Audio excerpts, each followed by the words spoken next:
Number 18 Michigan has recorded back-to-back shutouts after blanking BYU and Maryland in its last two games. They take on number 13 Northwestern this weekend in the Big House. The two teams ranked first and second overall in the FBS for lowest points per game, the two best defenses there. Skip, you love some college football. You watch everything. Are the Wolverines, Harbaugh's Wolverines, for real this year? Molly, Stephen A., you better believe they're for real. Yeah? Okay. I believe, as much respect as I have for Northwestern, what Northwestern did early this year to Stanford was just stunning and extremely impressive to me, because Stanford went to Northwestern as a 10-point favorite and lost by 10. So I respect Coach Fitzgerald and what he's done there, but they will not win this game at the Big House. Here comes Michigan. Jim Harbaugh is a force of a head coach, both in college and in pro football. Obviously, we saw what he did at Stanford and what he did for the 49ers, and now what he is already doing in his first year back at his alma mater at Michigan. This team is for real because the cupboard was not bare, left by Brady Hoke. All of a sudden, Stephen A., I'm seeing Jim Harbaugh completely change the mindset, get into the psyches of young men who already had a lot of talent. That defense is athletic and talented and now very physical and very well coached. Very underrated defense. I'm looking at you shut out an explosive BYU 31-0. Then you went to Maryland, which can explode on a lot of other teams, and you beat them 28-0 at Maryland. Are you kidding me? So now I'm looking at, yeah, this will be a close, low-scoring game because the way Jim Harbaugh is doing it is with ball control, killing the clock, running the football with Devian Smith and a stable of very good backs, and a quarterback who's a veteran transfer from Iowa in Jake Rudock, who's, you know, he's not great, but he's not bad. He's good enough for them to be pretty good. And now we look back at that opening night, remember that at Utah? If Jake Rudock hadn't thrown the late pick six in the fourth quarter, my goodness, they were in that game. Now that loss looks more and more impressive. That, of course, made that score 24-10, and they came back to 24-17. Utah is a dynamo, and we're going to see Cal go to Utah, so that's going to be very interesting with Jared Goff at Utah. But again, I think Michigan is about to make another statement, because Jim Harbaugh is one of the best coaches in the land, and that means pro and college football. It's interesting that you say that, because I think they're for real. All I would add to you is that I think it's also a product of what we're seeing from the rest of the Big Ten right now. The number one or number two ranked team in the nation, at least a couple of weeks ago, was Ohio State and Michigan State. And both of them were relatively unimpressive and have been. When you look at Urban Meyer and what's transpiring at the Ohio State, Cardale Jones, J.T. Barrett, you don't see a lot from Cardale Jones, and it seems like he needs to pick one quarterback and just stay with him and ride that way. When you look at Michigan State, they seem to be a shell of what we thought they were going to be. The struggles just seem a bit too arduous. Their game in 2 weeks against Michigan, I think, is going to tell us a lot. If I remember correctly, just looking at the schedule right here, Skip, I believe that game is at Michigan. So Michigan State is coming to Michigan. I think that's going to be a big-time game. Yep. That game is October 17th. I'm looking forward to that matchup. And, of course, Michigan ends the season against Ohio State. But do we expect, even though you got to watch out for Minnesota, do we expect them to beat Minnesota? Yes. Do we expect them to beat Northwestern this weekend? Absolutely. Then you look at Rutgers, Indiana, Penn State. It seems like at the most, Michigan, with Jim Harbaugh is going to lose at the most 3 games. The likelihood is that it's only going to be 2 games, and that's going to be obviously a vast improvement from what we've seen from them over the last several years. Last year, you got to remember, their numbers in terms of what they was putting forth, Skip, overall, they ranked 112th offensively overall, recording just 333 yards per game. Now it's at about 393. They're putting up down over 200 yards rushing per game.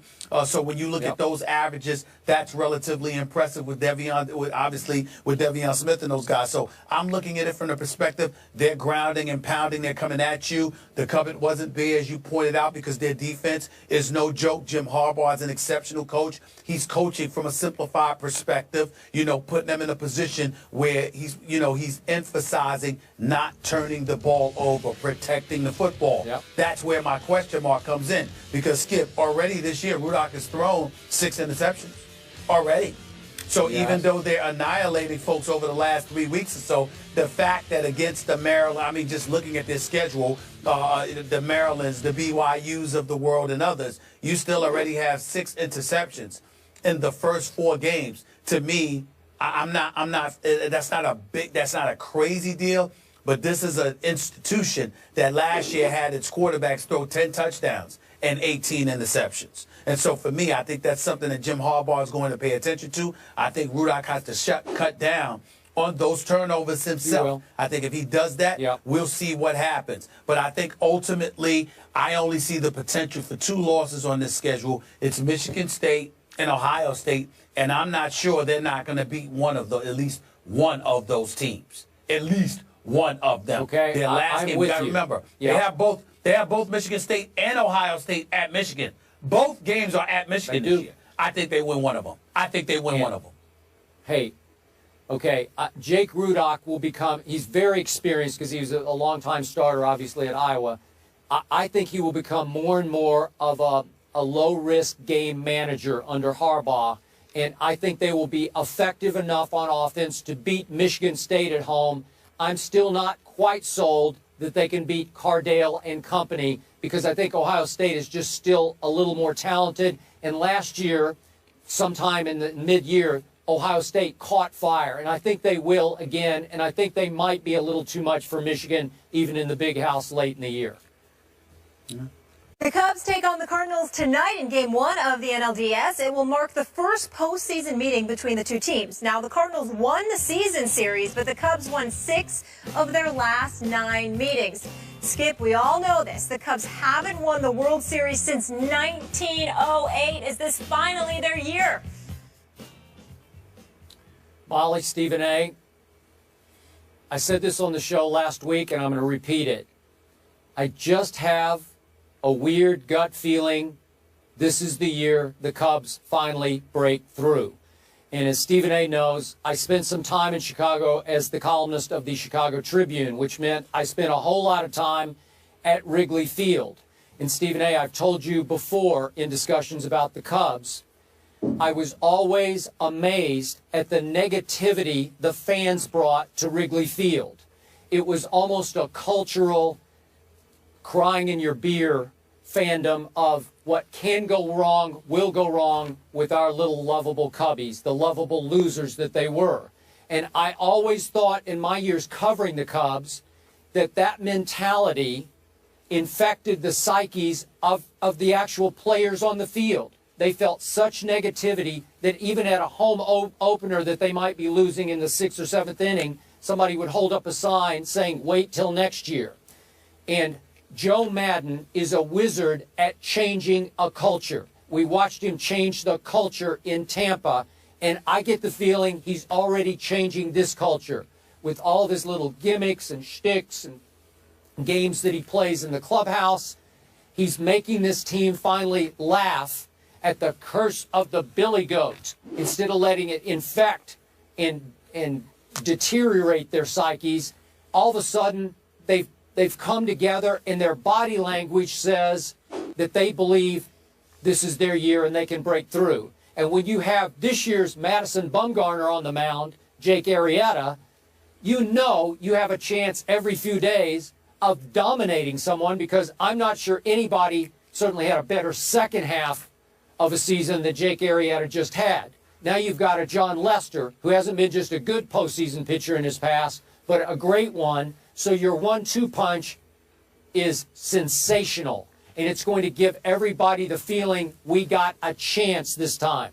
Now, I will declare myself, I grew up a St. Louis Cardinal fan. I root for the Cardinals. What they did overcoming so many major injuries this year to win 100 games was all-time phenomenal. But I still think the Cubs are on such an emotional, psychological roll under their new manager.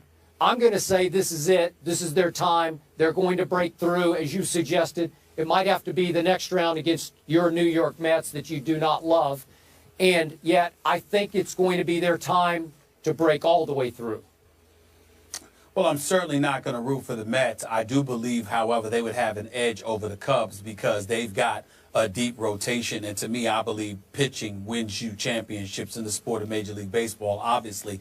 I hope I'm wrong about the Chicago Cubs. I find myself rooting for them. I am a Joe Madden fan, number one. I am a Theo Epstein fan, despite the fact that he was in Boston before he went to Chicago, because I think he's phenomenal at what he does. But I look at guys, Starlin Castro has come on strong, Anthony Rizzo doing his thing. I look at this kid, Addison Russell and Schwarber, who hit a home run the other night. They've made contributions, and I'm a big-time fan of Chris Bryant as well. So they've got some talent on the Chicago Cubs. Here's the problem, Skip, and this is why, despite my hope, even though I love and respect the hell out of the St. Louis Cardinals, and I'm a huge fan of Matheny, the manager, and Yadier Molina, who I think is one of the best catchers, ever. This dude knows what he's doing behind that plate in terms of controlling and protecting his pitches and dictating tempo.